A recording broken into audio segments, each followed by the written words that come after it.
बच्चों, आज हम अल्पकालीन वित्तीय व्यवस्था के बारे में बात करेंगे। अल्पकालीन वित्तीय मीन्स शॉर्ट टर्म फाइनेंस।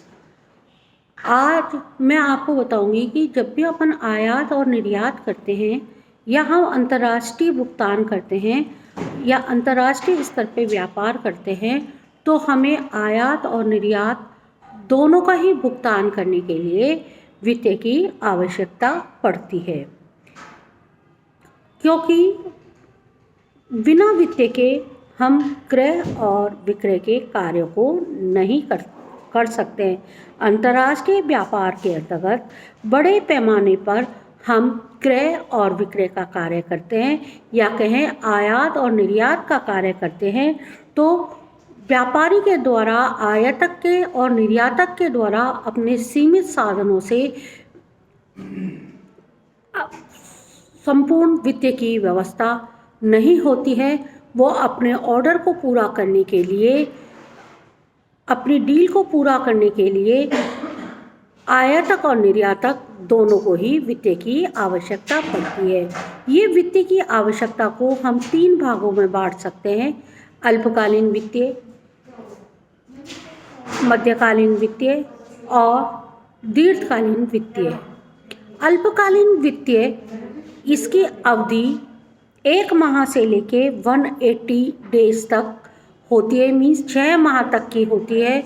और जो मध्यकालीन अवधि आयातक निर्यातक के लिए वो होती है 6 माह से लेके 2 साल तक की अवधि को ये मध्यकालीन अवधि के अंतर्गत इंक्लूड करते हैं। और दीर्घकालीन वित्त के अंदर ये 2 से 5 और कई व्यवसाय में 5 से 10 भी इसको 10 वर्ष को भी इसके अंतर्गत इंक्लूड करते हैं।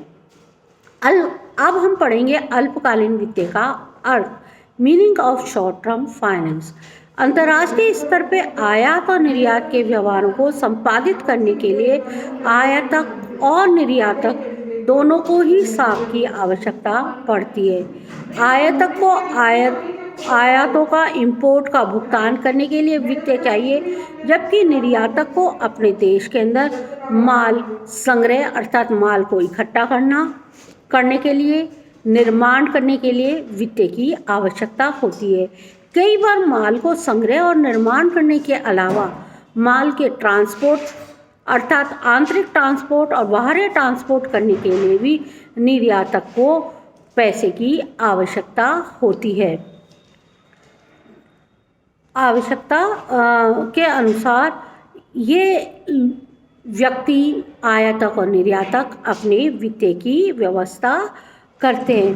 अब अल्पकालीन वित्त की आवश्यकता को हम 2 भागों में बांट सकते हैं। यहाँ पे निर्यातकों के लिए आवश्यकता और आयातकों के लिए आवश्यकता।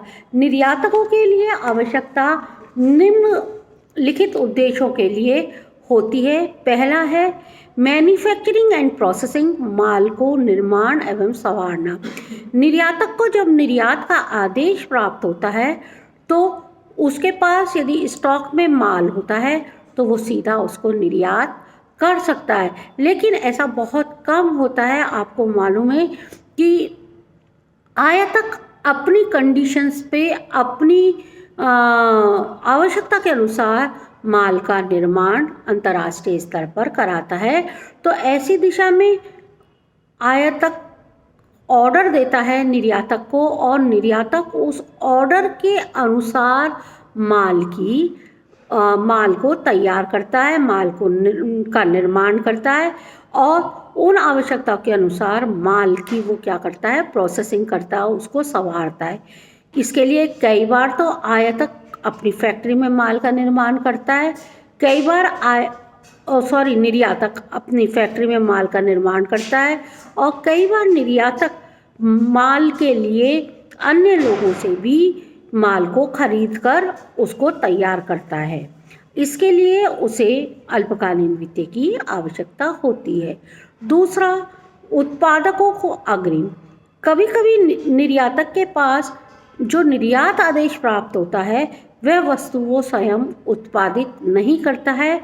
ऐसी दिशा के अंतर्गत निर्यातक माल का जो उत्पादक करता होता है उसको अपने ऑर्डर के अनुसार वस्तु बनाने के लिए उसकी डिमांड पर माल का अग्रिम पेमेंट करना पड़ता है, जिससे वो उस ऑर्डर के अनुसार माल हमको बना के देता है। तीसरा, कच्चे माल के क्रय के लिए परचेजिंग ऑफ रॉ मटेरियल। आदेश के अनुसार माल प्राप्त करने के लिए भी निर्यातक को कच्चे माल की आवश्यकता होती है। अब किसी भी माल को निर्माण करने में कई तरह के अलग अलग कच्चे माल उपयोग में लाए जाते हैं, जो भिन्न भिन्न स्थानों पर मिलता है। वहाँ से उनको क्रय करना, इकट्ठा करना, उनका ट्रांसपोर्ट करके अपनी फैक्ट्री में लाना, इन सब कार्यों के लिए हमें अल्पकालीन वित्त की आवश्यकता होती है। माल की पैकिंग।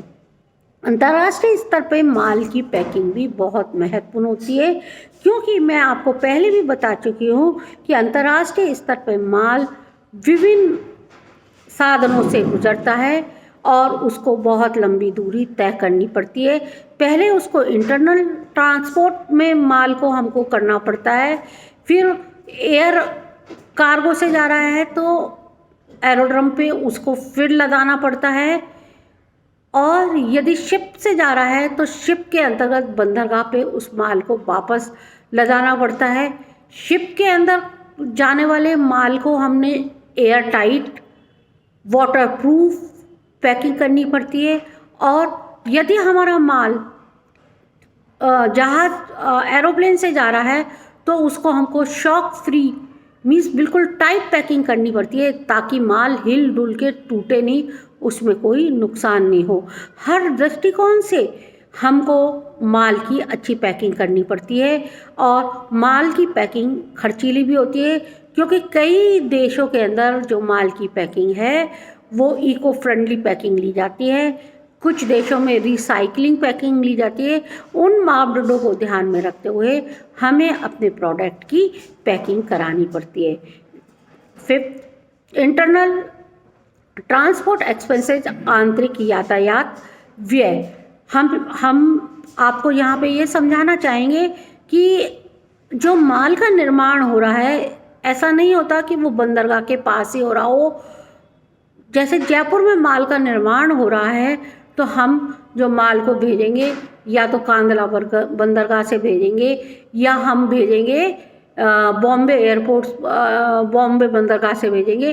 तो इसके बीच में भी हमको ट्रेन के द्वारा या ट्रक के द्वारा या कंटेनर के द्वारा अपने माल को भेजना पड़ेगा। तो इन सब के लिए भी हमें अंतर्राष्ट्रीय स्तर पर वित्त की आवश्यकता होती है। बंदरगाह पर गोदाम का किराया, वेयरहाउसिंग चार्जेस। अब हमारा माल बंदरगाह पे पहुंच गया है तो ये नहीं होता कि उसी दिन वो माल लोड हो जाएगा जहाज़ के अंदर। हमें अपने माल को लोड करने की भी तारीख की इंतजारी करनी पड़ती है। इसके लिए हमको बंदरगाह पर वेयरहाउस अर्थात गोदाम लेना पड़ता है, और उसका गोदाम का किराया भी चुकाना पड़ता है, क्योंकि यदि हम खुले में अपने माल को रख दें और इनकेस बारिश आ जाए या तूफान आ जाए तो इन सब खतरों के कारण हमारा माल खराब होने की काफ़ी ज़्यादा संभावना हो जाती है।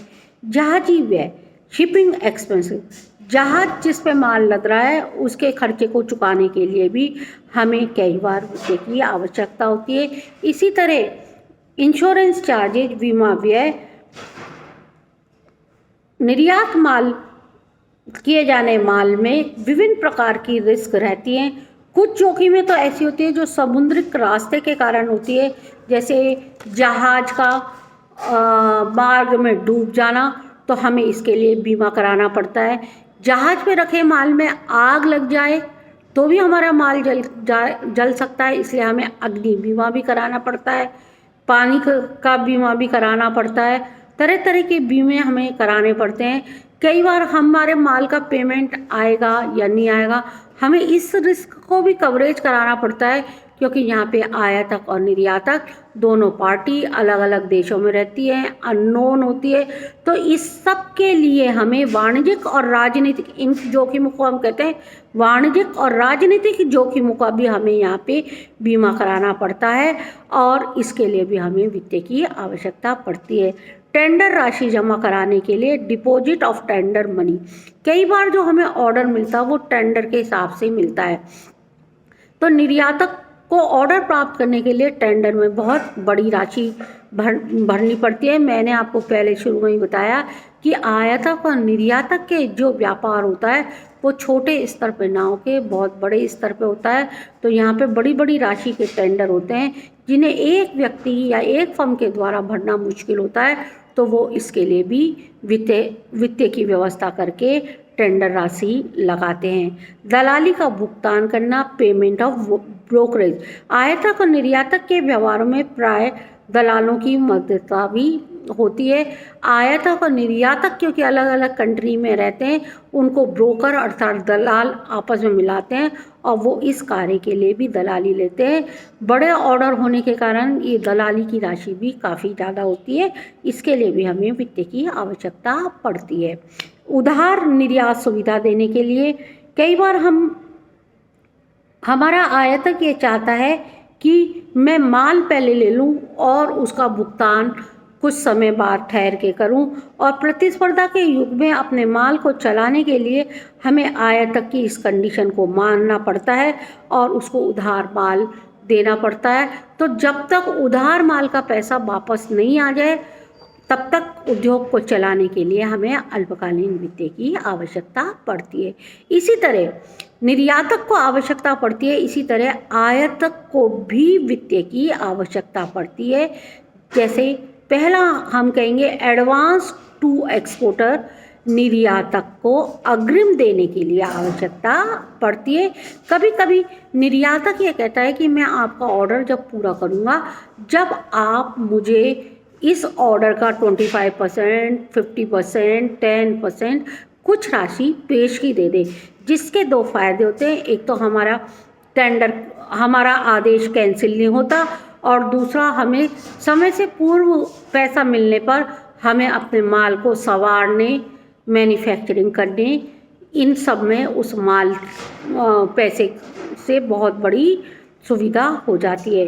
कई बार जहाजी भाड़ा, बीमा आदि चुकाने का दायित्व, जहाजी भाड़ा, बीमा आदि चुकाना। दूसरा point, payment of shipment expenses and insurance charges extra, कई बार ये आयातक के द्वारा ये समस्त खर्चे उठाए जाते हैं, तो इन समस्त खर्चों को उठाने के लिए आयातक को पैसे की आवश्यकता पड़ती है। निर्यातक को भुगतान, पेमेंट टू एक्सपोर्टर, आदेश की पूर्ति होते ही निर्यातक द्वारा पेमेंट चाहा जाता है, जबकि आयातक को पैसा माल बेचने के बाद मिलता है। ऐसी दिशा में इस गैप को भरने के लिए उसे अल्पकालीन वित्त की आवश्यकता पड़ती है कि कई कंट्रीज़ में माल को मंगाने के लिए आयात लाइसेंस की आवश्यकता होती है, और आयात लाइसेंस के अंतर्गत उन्हें सरकारी आज्ञा लेनी पड़ती है और आयात के लिए शुल्क जमा कराना पड़ता है, जिसके लिए भी हमें वित्त की आवश्यकता पड़ती है।